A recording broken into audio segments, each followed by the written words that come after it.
Welcome. Great to Thank have you you. here with us today.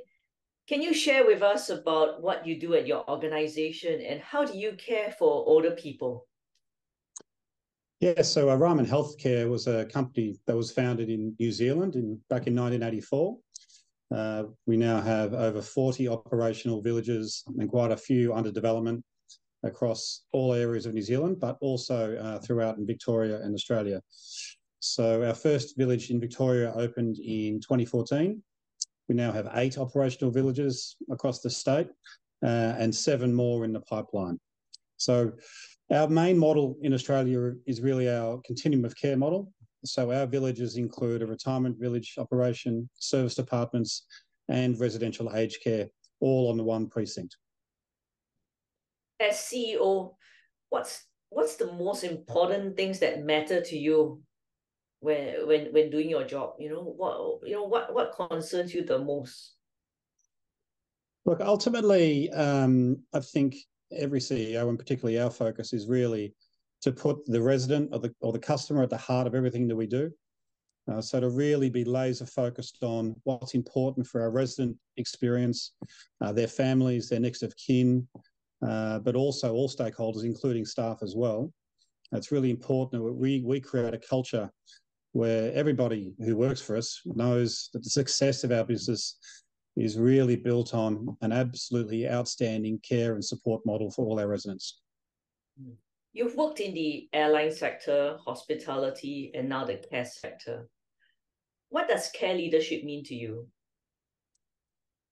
So I think, as I've noticed across all the different types of jobs I've had, I think the one standout for this industry is that both residents and particularly staff really wear their heart on the sleeve. So you really know how they're feeling and what's going on in their day, every moment.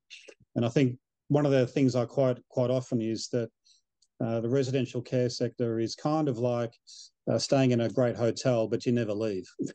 So that relationship with the staff and the company and the place is really important. And so the experience every day has to be very strong every single day. Because you're there for quite a long time and we look after the residents for as long as we can. So maintaining that laser focus on customer experience is really, really crucial. And setting up the team to be able to live those values on a day-to-day basis and really live that brand experience is really what care leadership is all about. You must have many stories since you started as CEO on how a senior's life has touched you. Can you share one or two of these stories? Oh, absolutely. There's been many of them, but one that I was really quite touched by was we had a resident that was living in our retirement village part, an independent part of our one of our villages, one of our newer ones, who was really starting to struggle, to cook for himself, clean for himself. He was getting on in age, wasn't connecting with anyone, didn't have any family locally. So we talked to him, or our staff talked to him about moving to a service department, which was in the same village, but he was able to get a cleaning service, get a meal every day, and his health outcomes were exponentially better almost overnight. But not only that, he was actually a happier person. He got to meet new people that were, similar area to him. And he just felt better about life. So it wasn't just that his clinical health outcomes were better, but his whole viewpoint on life and his just general happiness and well-being got a massive lift just from that simple change. And I was really impressed, and it was a really good example of how our model can really help people as they age. Yes, I think that's really something that has changed his life and something that you guys have touched personally. I think that's really, really important for us. Mm. On that topic of changing lives, technology has been a big game changer in the care sector. How do you feel that new technology implementations have impacted lives of the residents at Ryman? Are there any particular types of technologies you want to share? Any smart robots or interesting new ways have you found are really practical and great to implement?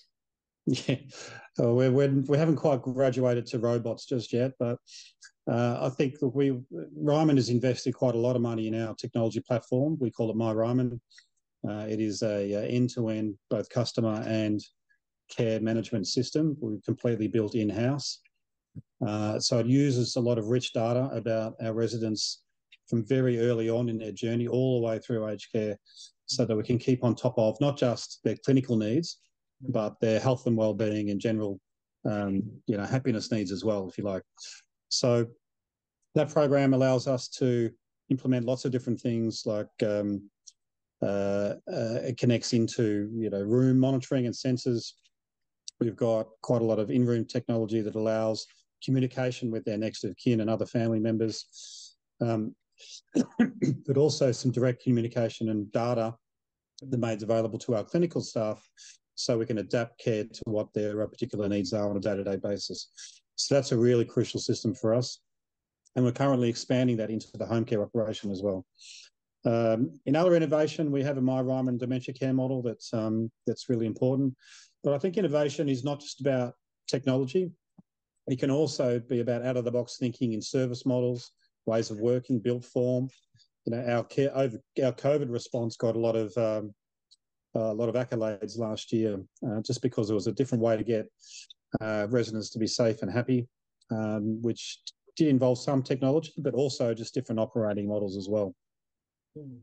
And for you, how important do you think some of these implementations have in terms of quality of life for the residents? How have you observed that having more technology in the space being used either by the staff or by the residents has helped to improve quality of life? Oh, look, I mean, quality of life is the most important thing for our staff, in our view, for our residents, in my view. So we often talk about it as holistic care. So it's a holistic view of what care means, because in some angles you could say direct care will be great at keeping our residents alive, but really the quality of life is what makes life worth living. So it's community, connection, mental well-being, activity, being fit and healthy to be able to get out and be an independent contributor to society and to your friends and family. So whatever we can do to motivate those sorts of quality of life activities are really, really important to us. And look, technology can really assist with that. We definitely noticed it through COVID, where physical visitation in Melbourne in particular, which was the most locked down city in the world, people couldn't visit their loved ones. So being able to connect on devices through, every one of our rooms has its own computer, for example, and you can have direct connection to your family through that device on Zoom or other platforms. And so, that digital collection was the only real connection that a lot of our residents had for a long time. So, look, it's really, really important. I think, quality of life is more than just, having a wine with dinner and, a slightly better bed in your room. I think really, when you look at all the surveys about what makes people happy generally, it's about quality of connection and usefulness and being able to be independent and maintaining that sense of purpose in your life as you age. So the more we can focus on that and provide that for our residents, we think we can do a pretty good job. You joined Ryman during a period 2021 when COVID was kind of happening throughout the world and Melbourne being safe and secure.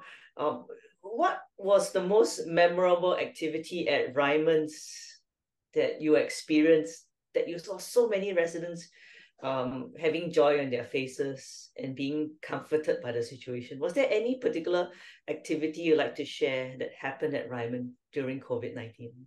Yeah, during COVID, look, I think one of the biggest things that was I noticed was it was a really scary time for a lot of people because aged care in particular was completely locked down. No visitation was allowed in any aged care centre and all across Melbourne. And obviously through a very difficult period, if your loved one was at the end of their life, it was almost impossible to even see them in those circumstances. However, in our villages, because we have an integrated living framework, we got special dispensation to allow partners in particular. So people living in one part of the village in the independent apartments were allowed to visit their loved ones in the aged care as long as they abided by the same lockdown rules as the aged care building. And look, that was an absolute game changer for a lot of our residents, because many people come in as couples and then one ages and needs that residential care component sooner or before the other one. But during COVID, when every other aged care centre was locked down, we were still able to maintain that sense of connection and bring people together all the way through, which for them, and they still talk about it on a day-to-day basis, is that it was really a step above what anybody else was offering, particularly around Melbourne. I think in terms of the business model, it also stress tested and showed how viable and positive this kind of aging in place model is. It almost brings it to life, the reality, because it's all day-to-day lives that we're talking about. When we're talking about living, many organizations offer a fantastic quality of care. And what we all strive for in future is quality of life and happiness. What's the link between these two that are central to you? What are some linkages that we can draw between the two? So between quality of life and clinical care, I think it's important to get the balance right between both of them. Now, obviously, that clinical care and that direct care, that's the hygiene factor. That's the thing you have to get right. And making sure that in residents that are living within our villages are provided the best possible clinical care they can get to maximise their independence and to be able to live the best quality life they can as they age. I think when you've got that foundation, what do we all want as humans as a quality of life when you can and are able physically to do things? And again, I'll go back to that. You want a connection with other people. You want to be able to connect with society, see your grandkids, go outside of the village and see and interact with society like you have throughout your entire life. You want to be able to exercise. You want to feel good at the end of the day. You want to be able to have the meals that you've always enjoyed out in the wider community, and make sure you've got a high quality daily diet, if you like.